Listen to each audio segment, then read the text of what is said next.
अनुगुल जिला नालको सरस्वती विद्या मंदिर स्कूल तरफ 40तम वार्षिक उत्सव अवसर में प्लास्टिक मुक्त विद्यालय कार्यक्रम अनुष्ठित हो जाएगी।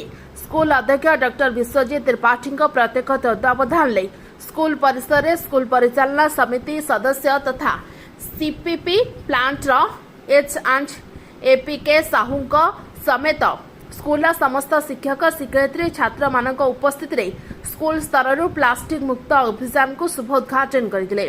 यह अवसर में स्कूल में प्लास्टिक मुक्त परिवेश में एक नाटक परिवेशन करते। एक प्रभात फेरी कार्यक्रम अनुष्ठित होता। स्कूल परिसर अतिथि गण पताका देखाई प्रभात फेरी कार्यक्रम को आरंभ करते। स्कूल परिसर में प्लास्टिक बोतल पॉलिथिन जरी पानी बोतल एड़े पड़ता हेतु स्कूल परिवेश को प्रदूषित होउथिबारु प्लास्टिक मुक्त अभियान आरंभ करी ए पदक्षेप नियाइथिबा स्कूल अध्यक्ष प्रकाश करछन्ती।